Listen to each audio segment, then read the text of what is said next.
The wind off the canal cut through my second-hand coat like it wasn't even there. January in Venice shouldn't feel this brutal, but the cold had teeth tonight, and I'd been standing outside the Palazzo Contarini for 6 hours serving champagne to people who didn't see me. That was the job, be invisible until someone needed their glass refilled, then disappear again. I was good at it. I had to be.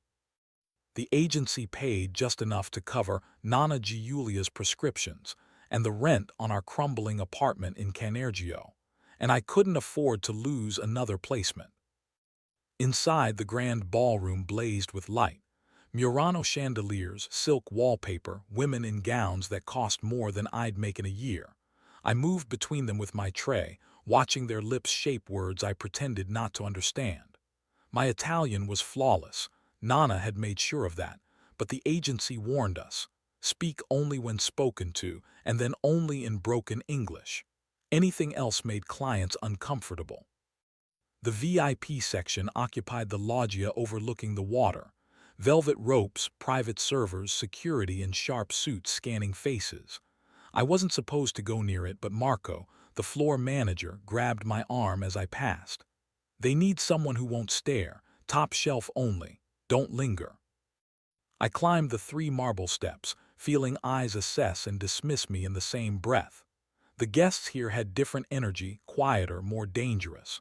They spoke in low tones, and the security didn't just watch the room, they watched each other. I moved through them like smoke, offering champagne, clearing glasses, existing only as motion. Then I felt it, the weight of attention, deliberate and unhurried. I turned slightly and met the gaze of a man seated in the corner, half in shadow. He wasn't the loudest or the flashiest, but somehow the room bent around him. Dark hair swept back, jaw sharp enough to cut, a suit so perfectly tailored it looked like armor. His eyes were the color of espresso, and they tracked me with the patience of someone who always got what he wanted. I looked away fast, but not before I saw the corner of his mouth lift. My phone buzzed against my hip, once, twice, urgent. I moved toward the service corridor, hands shaking as I pulled it out. The screen showed Nana's neighbor, Signora Beatrice. She only called for emergencies. Pronto, I answered, forgetting myself entirely. Sira Grazia Dio, your grandmother collapsed.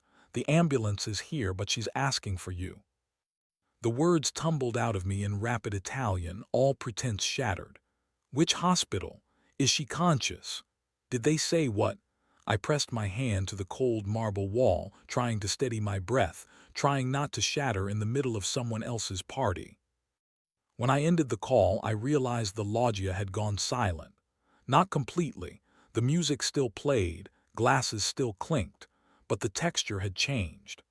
I turned and found him standing 3 feet away, the man from the corner, and his expression had shifted from curiosity to calculation. Italian, he said quietly, and it wasn't a question. His accent placed him somewhere between Rome and Naples, polished by education but unmistakably Southern. Fluent. I'm sorry, I switched to clumsy English, my agency armor. I have to go, family emergency. He moved closer and I caught his scent, bergamot and cedar, something dark underneath. You've been here all night, carrying 40 glasses, listening to conversations you weren't supposed to understand. His voice dropped. What did you hear? Nothing, I don't, but he raised one hand and I fell silent. Marco, he called softly, and the floor manager appeared like he'd been summoned by thought alone. This woman is leaving. Have someone cover her station. Sir, I can't just, Marco stammered. Yes, you can.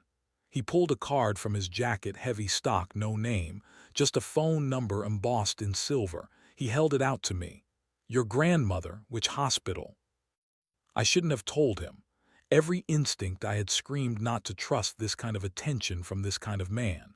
But Nana was alone, and I was still 4 Vaporetto stops away, and something in his eyes promised action, not pity. San Marco, near the Rialto.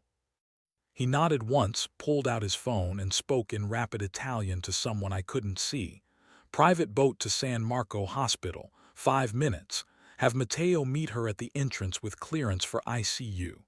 He ended the call and looked at me. Go, someone will be waiting. I can't pay for. I didn't ask you to. He turned back toward the loggia, then paused. Keep the card. I'll find you when I need what you heard tonight. I ran. The boat was there, sleek and fast, cutting through the dark water like a blade. A man in black, Mateo, I assumed, said nothing, just helped me aboard and opened the cabin door. Inside was warm, leather seats, a blanket someone had left folded. We moved through the canals at a speed that should have been illegal, and when we docked, Mateo walked me through the emergency entrance like he owned it.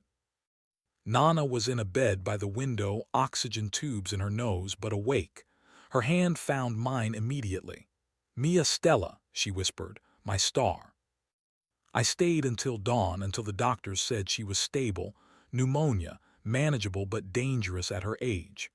I dozed in the chair beside her bed, and when I woke, there was a coffee on the side table still steaming and a note in precise handwriting. The boat will take you home. Rest. I'll call tomorrow.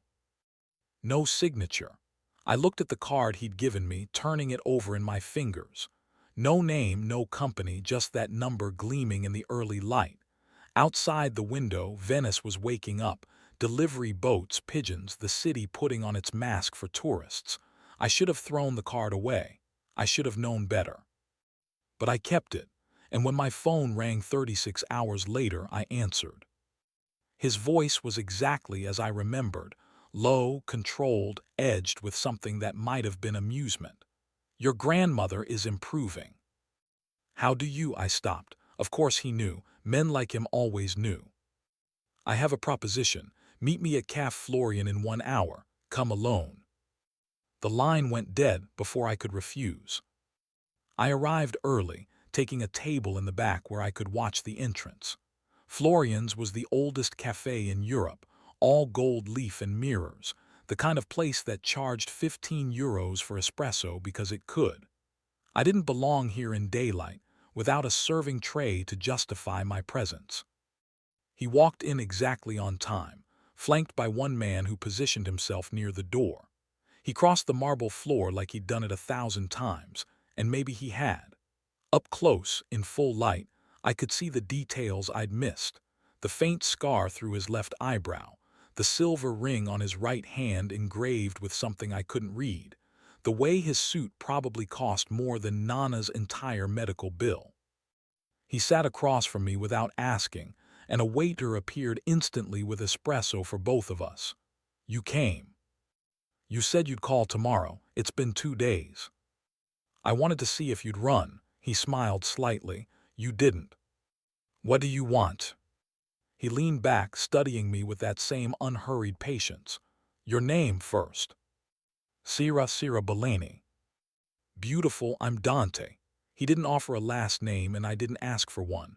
You're fluent in Italian, obviously. What else? English, some French, a little German. Educated. University, literature. I dropped out when Nana got sick. The words tasted like failure, but I'd stopped being ashamed somewhere between the 3rd temp agency and the 50th rejection letter. He nodded, processing. The men at the palazzo that night, they were discussing a merger. Logistics, shipping routes, offshore accounts. You heard enough to be dangerous, which means you're smart enough to know what kind of business that was. I said nothing, but my silence was confirmation. I need someone I can trust in rooms where I can't be. Someone invisible who listens and reports. Someone whose Italian is good enough to catch what people think they're hiding. He paused. I'll pay you €50,000 for 3 months. Cash up front plus expenses. Your grandmother will have private care, specialists from Switzerland if needed. All you have to do is translate, attend meetings, and tell me what you hear. €50,000. I could pay off Nana's debts, get her into a better facility, maybe finish my degree. But this man wasn't offering charity. He was buying silence, loyalty, complicity in whatever empire he'd built in the shadows. And if I say no, then you finish your shift tonight at whatever venue hired you next, and we never speak again. He sipped his espresso, utterly calm. But your grandmother's treatment will cost more than you can make in a year, and we both know it. Why me? Because you're already part of the invisible architecture people ignore. Because you need what I'm offering enough to be careful. And because he met my eyes, and for the first time I saw something besides calculation. Because when you spoke to your grandmother on the phone, you didn't think about the room. You just loved her. That kind of loyalty is rare. The waiter brought a small leather folder. Inside was a contract, simple and terrifying. 3 months, translator and consultant, payment schedule, termination clause. And beneath it, a stack of bills that made my throat close. 10,000 euros just sitting there like it was nothing. The advance, Dante said quietly. Take it to the hospital, pay what they need. The rest will come when you start. My hand hovered over the money. This was the moment, the door that would close behind me if I walked through it. I thought of Nana's face in that hospital bed, the way she'd smiled even with the oxygen tubes, the way she'd raised me on stories and soup and love that never quit. I took the money. When do I start? Dante's smile was slow and satisfied, like he'd known all along what I'd choose. Tonight, a car will pick you up at 7. Bring one suitcase. You'll be staying at a property I own, safer that way and closer to where you'll work. Where? The address is in the folder, near San Polo. You'll like it. He stood, smoothing his jacket. Sira, one rule above all others. You tell me everything you hear and you tell no one else what you're doing. Not friends, not neighbors, not even your grandmother. She'll ask. Tell her you got a job with a private consulting firm. International clients. It's not exactly a lie. He started to walk away, then turned back. Oh, and the men from the palazzo, if you see them again, you've never met them. Understood? I nodded, clutching the folder like a life raft. He left the way he'd come, and the cafe seemed to exhale after he was gone. I sat there for a long time, staring at the money and the contract, wondering if I'd just saved Nana's life or sold my own. At 7 o'clock that evening, a black sedan pulled up outside my building. The driver was a woman, mid-40s, with sharp eyes and a faint scar along her jaw. Sira Bellini. Yes. I'm Claudia. I work for Signor Rinaldi. So that was his last name, Rinaldi. It sounded noble, old money, the kind of name that opened doors and closed mouths. I'll be your primary contact for logistics. Anything you need, you ask me first. The apartment she drove me to was nothing like I'd expected. Not a cold marble fortress, but a restored canal house with terracotta floors, exposed beams, windows that overlooked a quiet courtyard. My room had a 4-poster bed, a writing desk, and a view of a garden someone actually tended. It felt like a place where people lived, not hid. Claudia showed me the kitchen, the library, the small office where I do most of my work. Signor Rinaldi will brief you tomorrow. Tonight, settle in. There's food in the refrigerator and your first week's wardrobe is in the closet. You'll need to look the part for client meetings. I opened the closet after she left and found dresses I'd never have bought myself, elegant but understated, the kind of clothes that whispered money without shouting it. Each one fit perfectly, which meant someone had guessed my size or asked or paid attention at the palazzo. The thought made my skin prickle. I called the hospital. Nana sounded stronger, confused about the private room they'd moved her to, the new doctor who'd introduced himself in German-accented Italian. They say someone paid for everything, Stella. Was it you? I got a new job, Nana. A good one, just rest okay. She was quiet for a moment then. Be careful who you owe my heart. I promised I would, but the words felt hollow. That night I lay in the unfamiliar bed and stared at the ceiling, listening to Venice breathe outside my window. Somewhere in this city, Dante Rinaldi was moving pieces I couldn't see, building something that needed my ears and my silence. I'd step through the door. Now I'd find out what was on the other side. The morning came with fog so thick I couldn't see the opposite side of the canal. I dressed in one of the provided outfits, a navy dress, simple heels, pearl studs I found in a small box on the dresser. The pearls felt like a test or a uniform. I wore them. Claudia arrived at 8 with espresso and a leather portfolio. Your first assignment. Signor Rinaldi has a meeting at 10 with a development group from Austria. They're discussing a hotel acquisition in the Dolomites. You'll sit in, take notes, and let him know if anything in the German or Italian feels off. That's it. For now, she handed me the portfolio. Background on all attendees. Memorize faces and names. Don't speak unless Dante asks you a direct question. You're there to listen, not participate. I studied the files during the car ride to the office. A converted warehouse near the arsenal, all glass and steel hidden behind a Renaissance facade.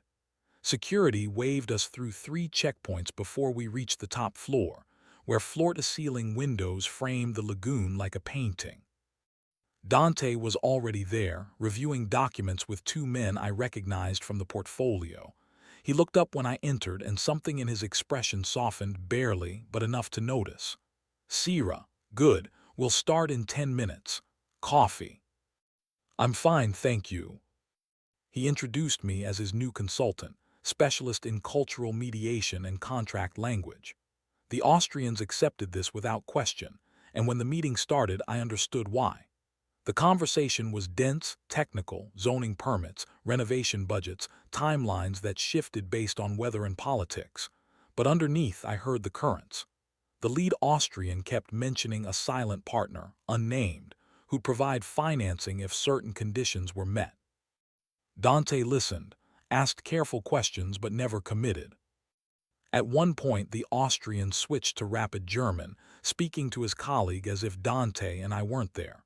He's stalling. Morty's people said he'd jump at this if we offered enough. Maybe we need to apply pressure through the banks. I kept my face neutral, made a small note in my pad. After they left, Dante turned to me immediately. What did they say? The German part. I repeated it word for word. His jaw tightened. Morty, of course. He walked to the window, hands in his pockets. That's the name you need to remember. Carlo Morty. If you hear it in any context, I want to know immediately. Who is he? Competition. The word was casual, but the tension in his shoulders wasn't. He thinks he can push me out of legitimate holdings by tying up my capital. He's wrong, but he'll try. Dante looked at me, and for a moment I saw past the armor. There was exhaustion there and something that might have been loneliness. You did well, exactly what I needed. It was just translation. It was loyalty. He crossed to his desk, pulled out an envelope. Your first week's salary plus the specialist for your grandmother arrives tomorrow. Dr. Weber from Zurich, he's the best. I took the envelope, heavy with cash I hadn't earned yet. Why are you doing this? Doing what? This, the money, the doctor, all of it. You could have just paid me to listen. Dante was quiet for a long moment, studying me like I was a puzzle he hadn't quite solved. Because people who love like you do, unconditionally, without calculation, they're the ones worth keeping close. Everyone else wants something. You just want your grandmother to live. He smiled faintly. That makes you dangerous, Sierra, in the best possible way. I left his office feeling like I'd been seen and measured and valued all at once. It should have felt good. Instead, it felt like standing at the edge of a cliff in the dark, knowing one more step would change everything. Dr. Weber arrived the next morning with a team and a plan. I met them at the hospital, watching as Nana's eyes went wide at the sudden flurry of competence and care. The Swiss doctor spoke Italian with a heavy accent, but his confidence needed no translation. We'll stabilize her here, then move her to a private facility with full respiratory support. 6 weeks, maybe 8. She'll recover. Nana gripped my hand. This is too much, Stella. How can we possibly? It's handled, Nana. Just focus on getting better. But her eyes were sharp, reading the parts of me I tried to hide. What kind of job did you take? Consulting, translation, nothing dangerous. She held my gaze. Your grandfather used to say, men who give without asking are the most dangerous of all, because they're patient. They wait until you forget you owe them and then they collect. I won't forget. I know that's what worries me. I spent the afternoon with her, reading aloud from the novels she loved, Calvino, Pavese, the old stories of a Venice that existed more in memory than reality. When I left, the sunset had turned the water gold, and I felt the weight of my new life settling onto my shoulders like a coat I hadn't tried on yet. That evening, Dante sent a car to take me to dinner, not a restaurant but a private room above one, where he was already waiting with wine and a chessboard. Do you play? Nana taught me. Good, he gestured to the seat across from him. We'll eat and play. I want to know who you are when you're not pretending to be invisible. It was the strangest evening I'd ever had. We played 3 games. I won one, he won 2, and between moves he asked questions that had nothing to do with work. What did I study at university? Why literature? What did I want before everything fell apart? I answered carefully, aware that every word was being catalogued, but somewhere around the second glass of wine, I stopped calculating and just talked. He told me almost nothing about himself, but I learned anyway. The way he spoke about Venice, not as a tourist attraction but as a living thing, fragile and resilient. The way he set up the chessboard with precise care. The way his phone buzzed constantly, but he never checked it while I was speaking. Near the end of the evening, I asked the question I'd been holding back. What do you actually do, Dante? Not the hotels and the shipping, the real thing. He didn't answer right away, just reset the chessboard, aligning each piece with geometric precision. My family built their fortune on logistics, moving things people needed from where they were to where they were wanted. Sometimes those things were legal. Sometimes the lines were blurry. I'm trying to move everything into the light, but the old connections don't disappear just because you want them to. That's not an answer. It's the only one I can give you right now. He looked up and his eyes were serious. Here's what I can promise. I will never ask you to do anything that puts innocence at risk. I will never lie to you about the stakes, and if you want to walk away, I'll let you. But I need you to trust me for 3 months. Can you do that? I should have said no. I should have taken the money I had and run. But sitting there, watching him reset the board for another game neither of us would play, I felt something I hadn't felt in years seen. Not invisible, not a ghost moving through other people's lives. Seen. 3 months, I said. His smile was slow and genuine, and for the first time, I saw why people followed him into the dark. The driver took me home, and I fell asleep thinking about the way Dante's hands moved across the chessboard, deliberate and sure, like he was always 3 moves ahead.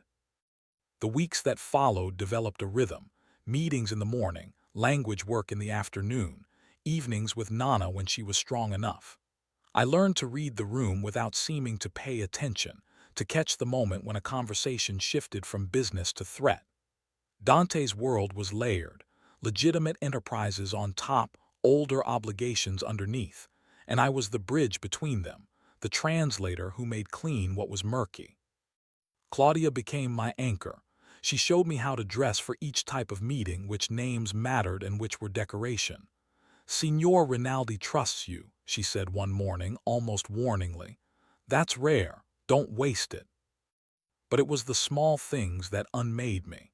The way Dante always ensured I ate during long meetings. The day he had a specific tea imported because I'd mentioned it once.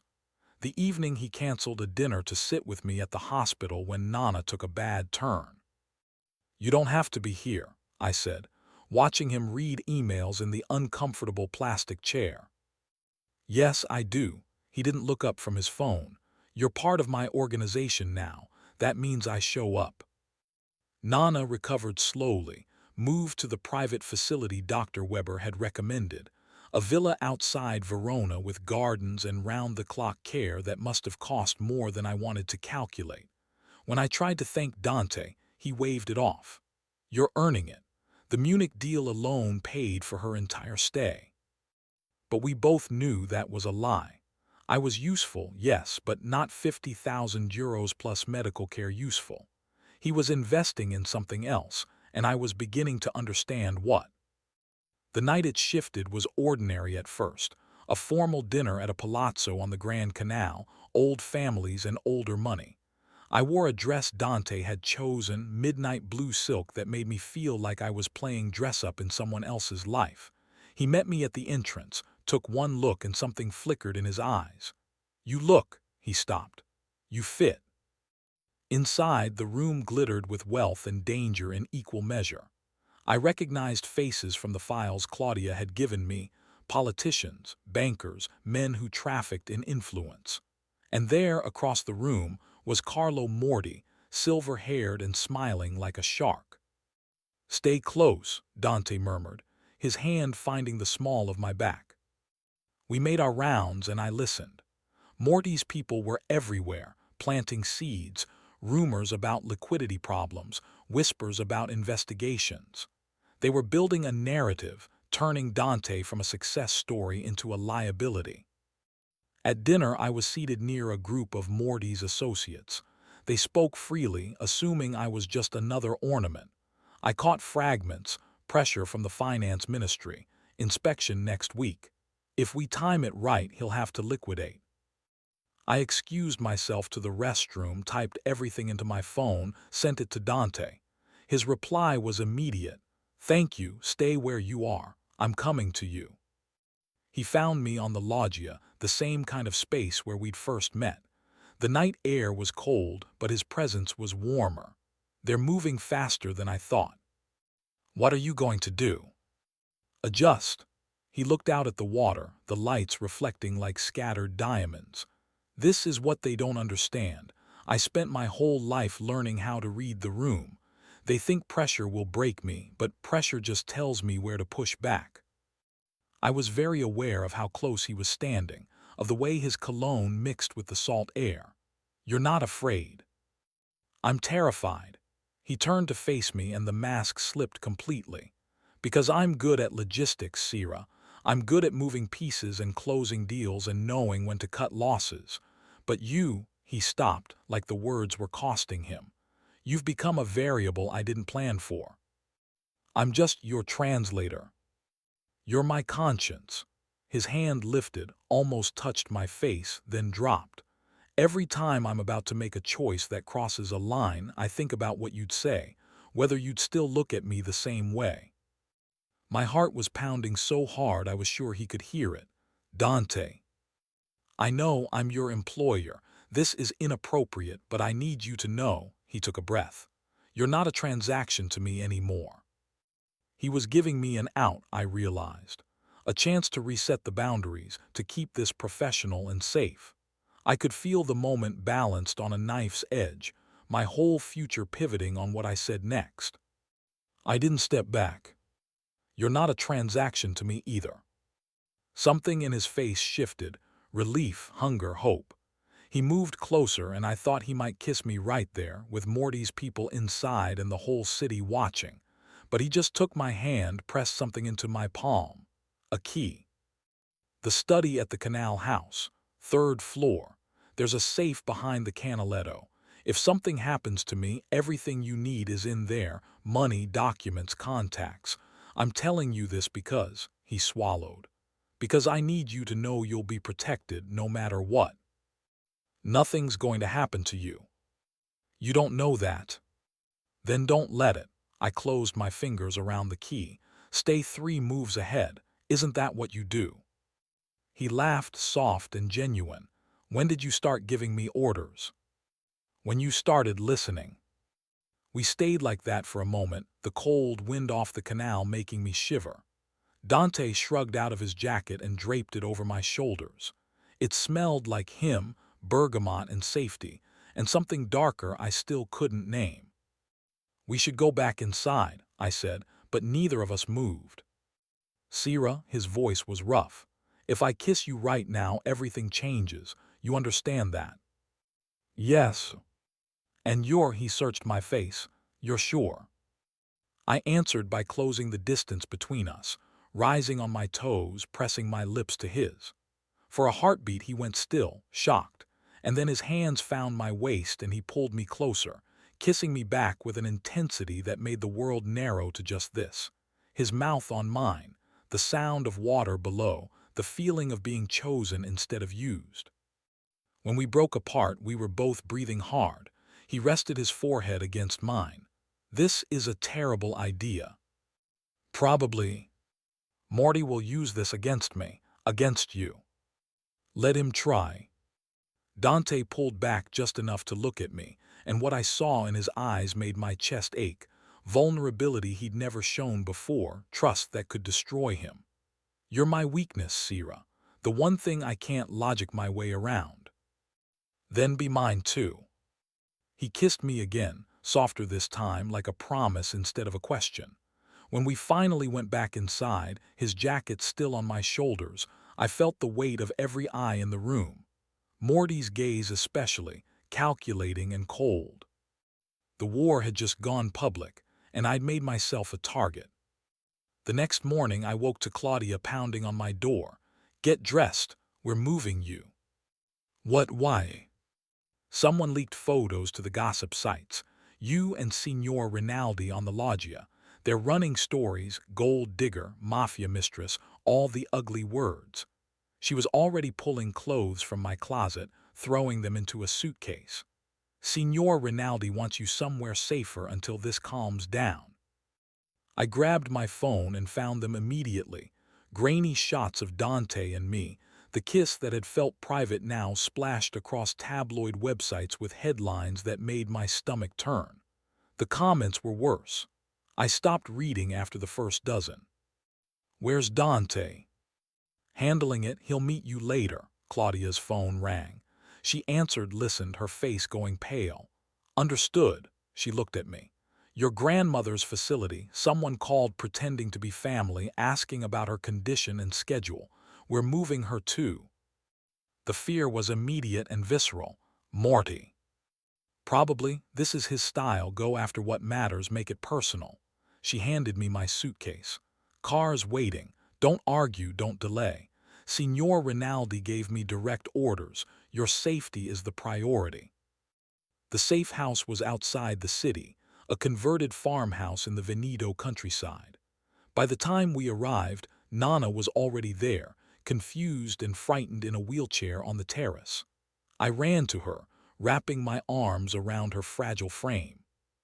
What's happening, Stella? Her voice shook. They said it was for my safety, but... It is. I knelt beside her chair.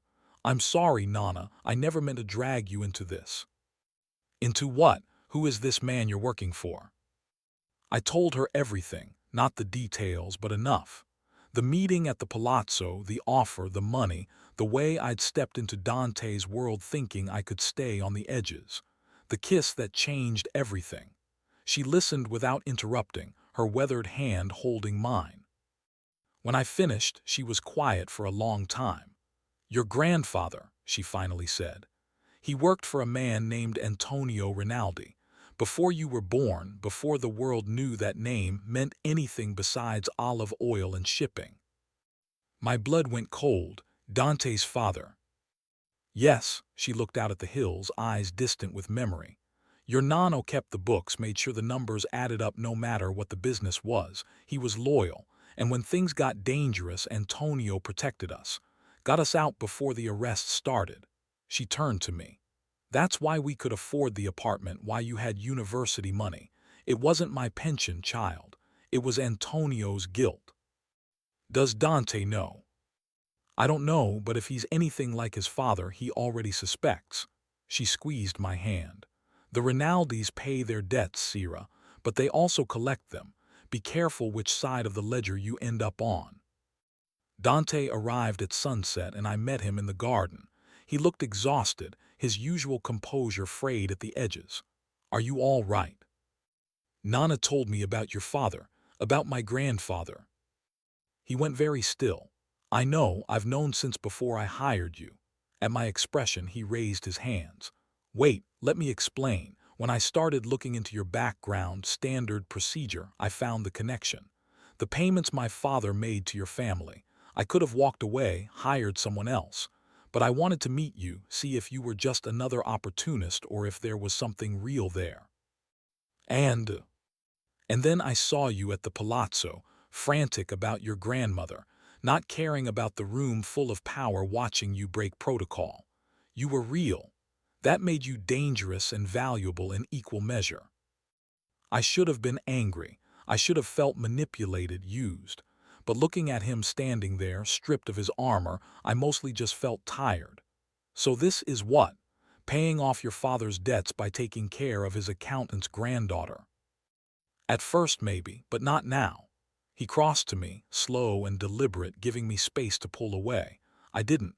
Now it's because I've spent 3 months watching you navigate my world with more integrity than anyone I've ever met. Because you make me want to be the man you think I am. His voice dropped. Because I'm falling for you, Sierra, and it terrifies me more than Morty ever could. I wanted to believe him. I wanted it so badly it hurt. How do I know this isn't just? You don't. He cupped my face in his hands. You have to decide if you trust me. Not the money, not the protection, not what I can do for your grandmother. Just me. The man who's standing here telling you he's yours if you want him. I thought about the key in my pocket, the safe he'd opened. The way he'd sat in that hospital chair without being asked. The chess games where he'd taught me to think 5 moves ahead. All the small ways he'd showed up, again and again, without demanding anything in return. I trust you, I said and meant it. He kissed me then, deep and desperate, like I was the only solid thing in a world trying to unmoor him. We stood there until the stars came out, and for the first time in months, I felt something like peace. But peace was a luxury neither of us could afford. The attack came 3 days later, not with violence but with bureaucracy. Dante's accounts frozen, his businesses under investigation, regulatory agencies moving in coordinated precision. Morty's fingerprints were all over it, but the system gave him cover. I watched Dante work the phones from the farmhouse office, calling in favors, restructuring assets, staying 10 steps ahead of the collapse Morty had engineered. Asked, standing in the doorway with coffee I'd made from muscle memory. He took the cup without looking up from his laptop, where spreadsheets glowed like battle maps. Survivable, barely. He's frozen about 40% of my liquid capital, tied up 3 major projects in regulatory red tape, and leaked enough to the press that my legitimate partners are getting nervous. He finally met my eyes. I can weather this, but not if he escalates. And he will. What does escalation look like? He goes after people instead of money. You, your grandmother, Claudia, anyone close to me becomes leverage. He closed the laptop with controlled force. I won't let that happen. So what do we do? His eyebrow lifted. Sierra, you don't have to. Don't, I crossed to him, set down my own coffee. Don't you dare try to protect me by pushing me out. I'm already in this. We're in this. Something in his expression cracked open. Gratitude, relief, love he hadn't said aloud yet. Then we changed the game. Morty thinks he's trapped me in a corner, but corners are where I'm most dangerous. He pulled up a new file on his screen. I've been building a portfolio, evidence of Morty's own irregularities, connections to offshore accounts that would interest the same regulatory agencies he's weaponized against me. Mutually assured destruction. That's a stalemate, not a solution. I know, but it buys time, and time is what I need to finish the restructuring. He turned the screen toward me. In 6 months, every business I own will be completely legitimate. Clean books, transparent ownership, nothing for Morty or anyone else to weaponize. But I have to survive these 6 months first. I studied the documents, years of work, a complete transformation from the shadows into the light. It was ambitious and fragile and exactly the kind of plan that could save him or destroy everything. What do you need from me? I need you to stay safe. I need your grandmother protected. And he stopped, shook his head. I need to know that if this goes wrong, you won't hate me for dragging you into it. Dante, I waited until he looked at me. I walked through that door with my eyes open. Whatever happens, we face it together. He stood, pulled me into his arms, and held on like I was the only thing keeping him anchored to the earth. We stayed like that, breathing in sync, until his phone shattered the moment with an urgent buzz. He checked it and his face went hard. Morty's calling a meeting, tomorrow night in Milan. He's gathering my former associates, offering them better terms if they switch allegiance. Are you going? I have to. If I don't show, I look weak. If I show, I walk into a room full of people deciding whether to bury me. He was already calculating, I could see it, the angles, the risks, the probability trees branching in his mind. You'll stay here with your grandmother and Claudia. Or I come with you. Absolutely not. Why? Because it's dangerous. Everything about this is dangerous. I grabbed his arms, made him focus on me instead of the problem. You said I'm your conscience. Maybe that's exactly what you need in that room, someone who reminds them you're not just a balance sheet to be optimized. He was quiet for a long moment, warring with himself. Finally, if you come, you stay in my sight the entire time. No wandering, no bathroom breaks without Claudia, no heroics. Agreed. Agreed. And you wear the emerald necklace in the safe upstairs. I blinked. What? It was my mother's. In my world, jewelry is language. If you wear it, everyone knows you're not just an employee or a transaction. You're under my protection, claimed. He watched my face carefully. I know how that sounds. I'm not asking you to be owned. I'm asking you to be safe. I thought about all the ways women in his world were marked: trophies, decorations, proof of power. This could be that. Or it could be what he said, a declaration that I mattered, that hurting me would cost more than anyone wanted to pay. Show me the necklace, I said. We climbed to the third-floor study, and he opened the safe behind the canaletto, a painting of Venice in summer, all light and promise. Inside was organized chaos: cash, documents, and a velvet box he lifted with careful hands. The necklace inside was stunning, emerald set in gold, old European craftsmanship, the kind of piece that had history and weight. My father gave this to my mother when I was born. She wore it to every important event until she died. His voice was soft with memory. I've never let anyone else touch it. Dante, I want you to have it, not for tomorrow, for always, because you're not a convenience or a strategy to me, Sierra. You're the first thing I think about when I wake up and the last thing I want to see before I sleep. You're the reason I'm fighting to build something clean. He lifted the necklace from the box. Will you wear it? I turned, lifted my hair, felt the cool weight of gold settle against my collarbone. When I faced him again, his eyes had darkened with something that made my breath catch. You're wearing my mother's necklace in the middle of a war I started. He shook his head slowly. You're either the bravest person I've ever met or the most reckless. Maybe both. He kissed me then, and it was different from the loggia, less desperate, more certain. A promise instead of a question. When we broke apart, we were both smiling. Tomorrow, he said, we walk into that room together and we show Morty exactly what he's up against. Milan greeted us with rain, the kind that turned the city gray and slick, reflections of light doubling the world into something uncertain. We stayed at a hotel near the Duomo, secure and anonymous, while Dante made final preparations. Claudia had transformed into something sharper, dangerous, checking exits and sight lines with the efficiency of someone who'd done this 100 times. I dressed for war in a white silk blouse and black trousers, hair up, the emerald necklace bright against my throat. Dante appeared in the doorway of my room and went completely still. Perfect. You look like power, not decoration. That was the goal. The meeting was at a private club near La Scala, the kind of place where membership was inherited and discretion was currency. We arrived exactly on time, and I felt every eye track our entrance. Dante's hand found the small of my back, his signature gesture, protection and possession, and guided me through the crowd to the private dining room upstairs. Morty was already there, silver and smiling at the head of the table. "Dante, so glad you could make it, and you brought your, what do we call her, consultant." "Sira Bellani," I said before Dante could answer. "Pleasure to meet you, Signor Morty." His eyes flicked to the necklace, and something shifted in his expression. Surprise, recalculation.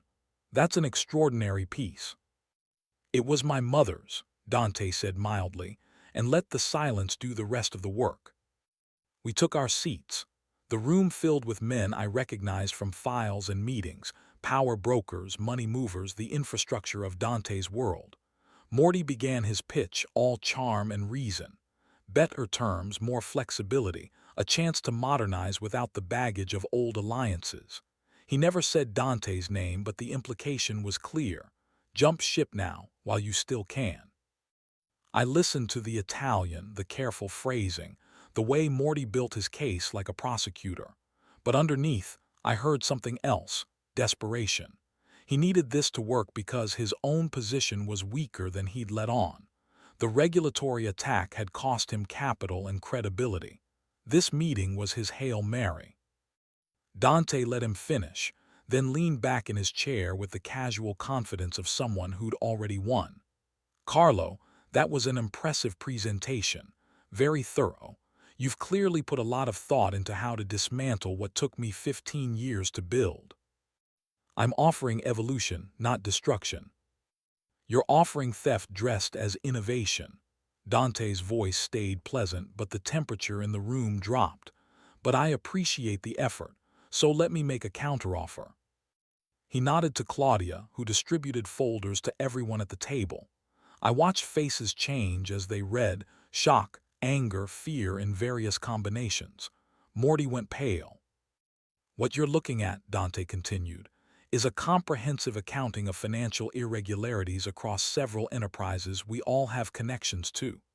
Offshore accounts, unregistered subsidiaries, creative bookkeeping that would interest multiple regulatory agencies. Not my companies. I'm already under investigation, remember. These are yours, Carlo, and yours, Gianni, and yours, Marco." The room erupted in overlapping Italian. Dante waited for the noise to crest and break, then spoke again. "I don't want to use this. I want to build legitimate businesses, clean money, something my children could be proud of. But if you force me to choose between my future and my survival, I will burn every bridge in this room to stay alive." Morty found his voice. "You're bluffing." "Am I? Sira, would you read the account number on page 3 of Signor Morty's file?" I did, clear and calm, watching Morty's face confirm it was real.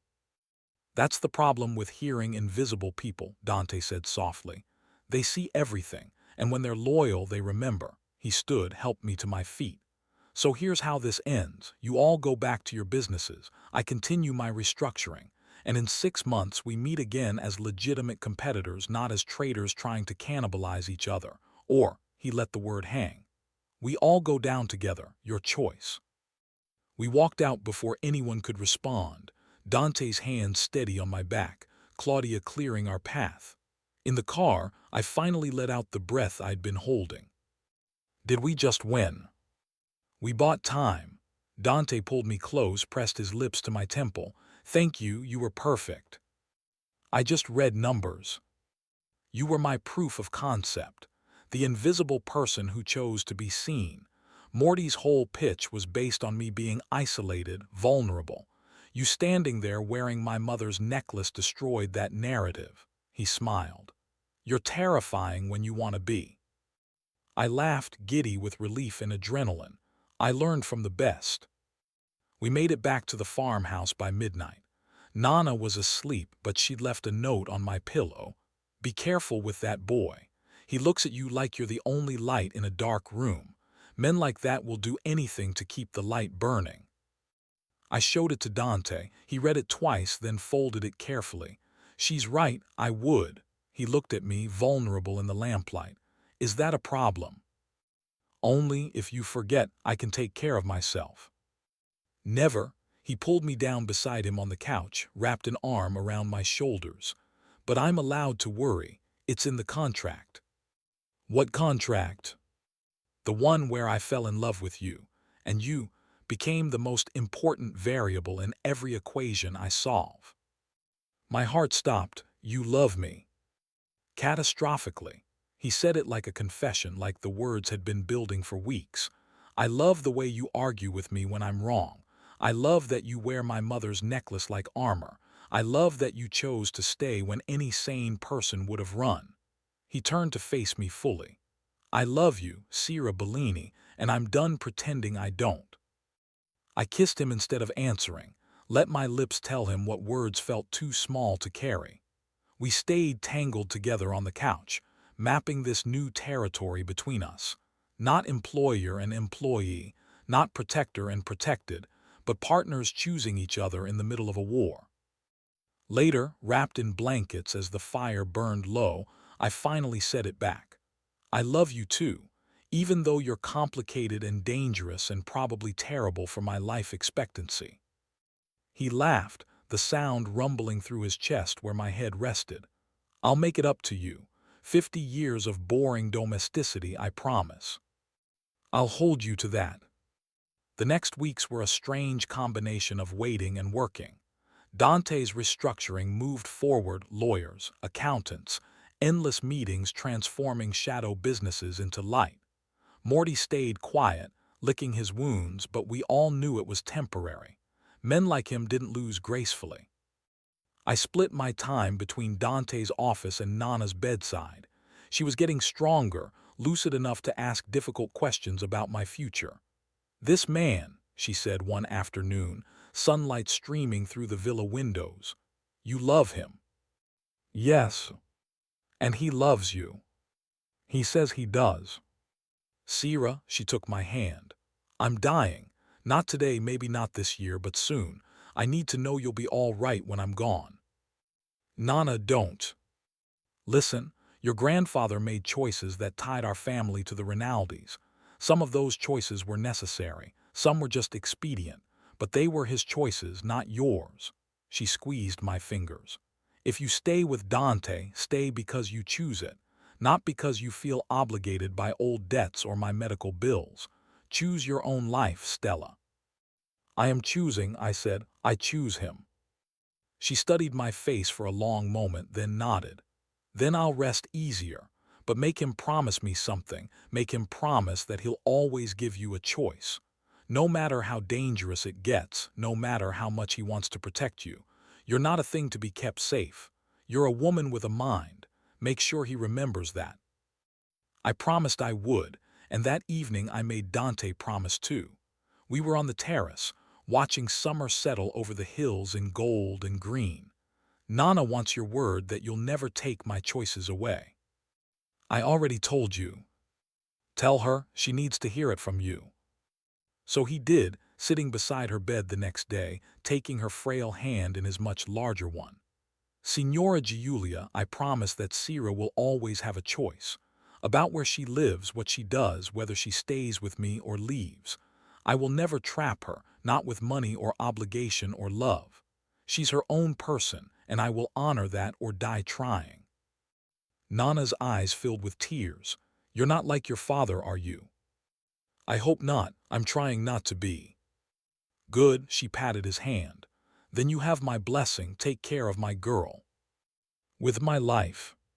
She slipped into sleep, and Dante sat with me until evening, just holding my hand while the world turned outside the window. The end came faster than any of us expected. Not from Morty, but from exhaustion and time. Nana's breathing changed in the night, became labored and slow. Dr. Weber came, kind and clinical, and told me what I already knew. Days, maybe hours. I called Dante, who drove through the night to be there. He sat with me in her room, brought coffee I didn't drink, held me when the grief got too heavy to carry alone. Nana woke at dawn, lucid and calm. Sierra, come here. I took her hand. I'm here, Nana. I had a good life, better than I deserved, and I got to see you grow into someone extraordinary. She smiled, weak but genuine. Your grandfather would be so proud. Don't go yet, please. Stella, I'm tired, it's time. She looked past me to Dante. You, take care of her, keep your promises. I will, I swear it. She closed her eyes, sighed once, and slipped away so gently I almost didn't notice. One moment she was there, the next she was just the shape of someone who'd been loved. I don't remember much of the next few days. The funeral arrangements, the cremation, the small service in the villa garden. Dante handled everything, protected me from the logistics of death while I tried to remember how to breathe around the grief. He found me in the garden a week later, sitting under the olive tree where we'd scattered Nana's ashes. How are you? I don't know yet. I looked up at him, this man who'd become my anchor. She was the last family I had. No, she wasn't. He sat beside me, pulled me against his side. You have me, and Claudia, and a very annoying accountant named Marco who keeps asking when you're coming back to the office. He pressed a kiss to my hair. You're not alone, Sira. I wanted to believe him. I wanted to trust that this thing between us was real enough to build on. But I just lost the woman who taught me everything about love and survival, and I felt untethered, floating. What if I'm only here because of the debt? I asked quietly. What if this whole thing is just your father's guilt and my grandmother's needs, and now that she's gone, there's nothing holding us together? Dante was silent for a long time. Then, come with me, I want to show you something. He drove us back to Venice, to the canal house where this had all started. We climbed to the third-floor study, and he opened the safe again. This time, he pulled out a ledger, old, leather-bound, filled with entries in faded ink. My father's accounting, the record of every debt paid and owed. He flipped to a page marked with a ribbon. Here, Giulia and Marco Bellini. 5 payments made between 1987 and 1995, totaling approximately 200,000 euros in today's money. Debt cleared and marked complete in 1996. I stared at the neat notation. Debt settled, no further obligation. Your grandmother was right. My father paid them for loyalty, but he released them from obligation 30 years ago. The apartment, your university fund, the comfortable retirement, those weren't installment payments, Sira. They were gifts. Your grandfather earned them. Your family owed my family nothing. Then why? Why did I help you? Why did I bring you into this? He closed the ledger. Because when I saw you at the palazzo, frantic and beautiful and completely unaware of how dangerous that room was, I saw someone worth protecting. Not because of old debts or family obligation, but because you were real in a world where everyone performs. He took my face in his hands. I fell for you, Sira. Not your family history, not your grandmother's connection to my father. You. The woman who calls me on my bullshit and wears my mother's necklace like it's armor, and makes me want to be better than I am. The tears came then, hot and cleansing. He held me while I cried for Nana, for the years of fear and obligation I'd carried, for the relief of learning it had all been my choice all along. So what now? I asked when I could speak again. Now you decide what you want. Stay or go, marry me or don't, build a life here or somewhere else entirely. It's your choice, Sira. It always has been. I thought about Nana's words, choose your own life. I thought about the past 4 months, the way Dante had shown up again and again, had protected without possessing, had loved without demanding. I thought about the woman I'd been in that cold night outside the palazzo, invisible and exhausted, and the woman I'd become, seen, valued, choosing her own path. I want to stay, I said, with you, building something clean and real. His smile was sunrise slow. Then let's build it together. The final confrontation came in autumn, when Morty made his last move. He'd been quiet too long, and we should have known he was planning something desperate. The attack came through legal channels. A whistleblower complaint alleging Dante's restructuring was just a shell game hiding the same illegal operations. The Regulatory Commission reopened investigations, froze accounts again, threatened criminal charges. He's going after the foundation, Dante said, reading the complaint in his office. If he can prove the restructuring is fake, everything collapses. All the work, all the legitimacy, gone. Is it fake? I asked. No, but the burden of proof is on me, and that takes time I don't have. He's trying to bleed me out through legal fees and frozen capital. He looked at me, and I saw the calculation in his eyes. There's one option. I can make a deal, give Morty a percentage, let him feel like he won, by the time I need to complete the restructuring. Lord. Or I destroy him completely. Use everything I have, burn every bridge, make sure he never threatens us again. He stood, walked to the window. But that option crosses lines I swore I wouldn't cross anymore. It means becoming my father, using the old methods, hurting people who work for Morty but aren't responsible for his choices. I understood the weight he was carrying, the choice between pragmatism and principle, between survival and the man he wanted to be. What does your conscience say? He laughed without humor. My conscience sounds suspiciously like you, and she says there's always another option. Then let's find it. We spent 3 days building an alternative. Claudia called in favors from journalists, feeding them the real story, Dante's transformation, the legitimate businesses, the evidence of Morty's corruption. Marco worked the numbers, finding independent auditors willing to verify the restructuring. I worked the language, crafting statements that were true and compelling and impossible to dismiss. The pressure built until the Regulatory Commission agreed to an accelerated review, 3 months instead of 3 years. If Dante could prove the restructuring was genuine, the case would close. If not, criminal charges would follow. We worked around the clock, assembling documentation, preparing testimony, building an airtight case. Dante barely slept, surviving on espresso and stubborn will. I forced him to eat, to rest, to remember he was human and not just a machine solving problems. The night before the hearing, I found him in the study, staring at his father's ledger. What are you thinking? That he spent 40 years building an empire that couldn't exist in daylight, and I'm trying to dismantle it in 3 months. He looked at me. What if I fail? Then we rebuild, but I don't think you're going to fail. How can you be so sure? Because you're fighting for something your father never had, a reason to be legitimate. You have me and a future and a chance to leave behind something you're proud of. That makes all the difference.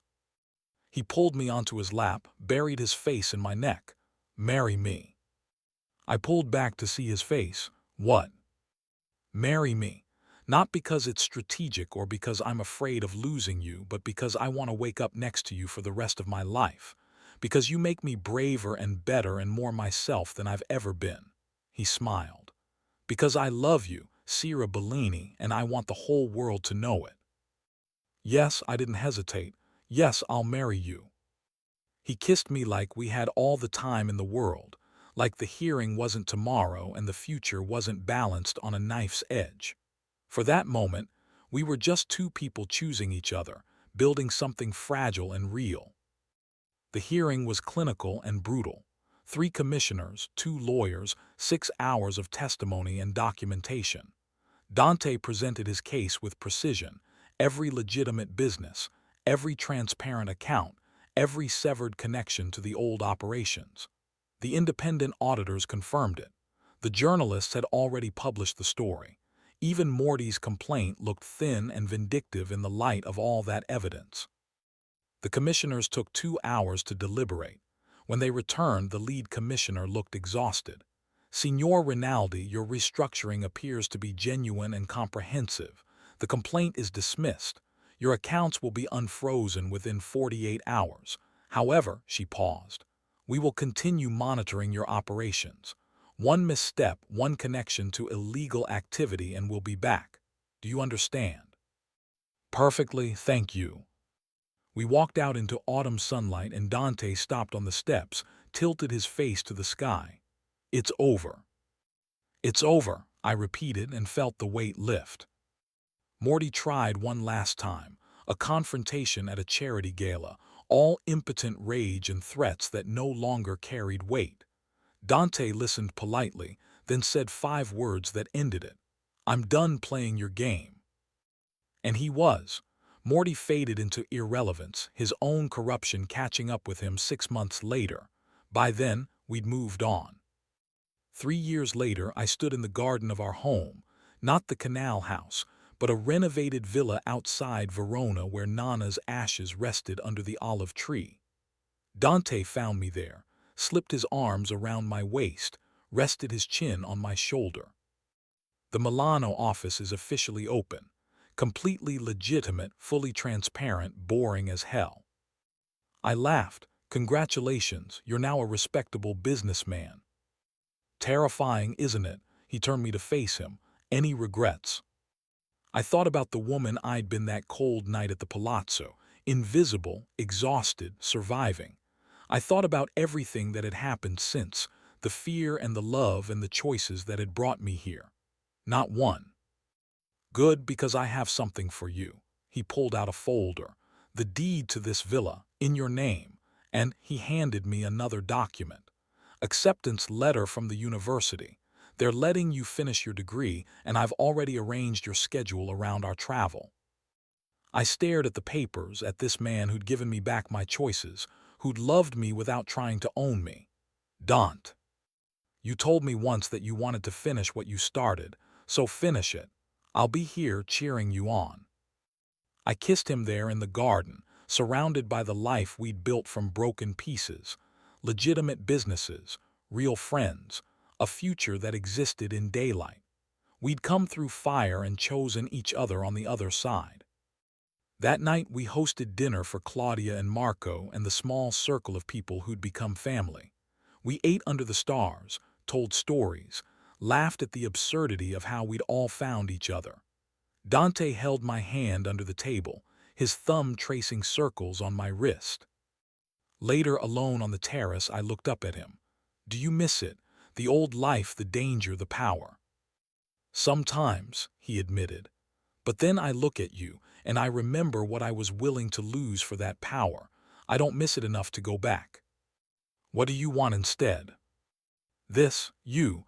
A boring, legitimate life where the only risks I take are in business negotiations." He pulled me close. "Maybe some kids someday if you want them. A legacy built on choice instead of coercion." That sounds perfect. And it was. Not because it was easy. Building something real never is.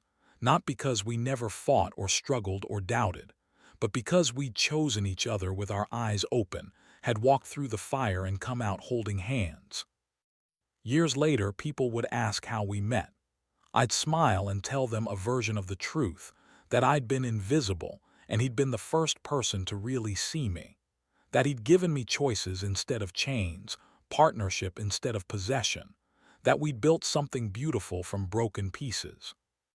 I never told them about the cold night at the palazzo, or the bandages, or the 200 men who'd surrounded our house the morning after, not as a threat, but as a declaration that I was protected, valued, chosen.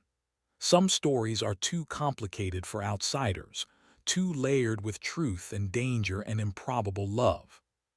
But every night, when Dante kissed me goodnight in the home we'd built together, I remembered. I remembered the woman I'd been and the woman I'd become. I remembered the choice I'd made, again and again, to love this complicated, dangerous, impossibly good man.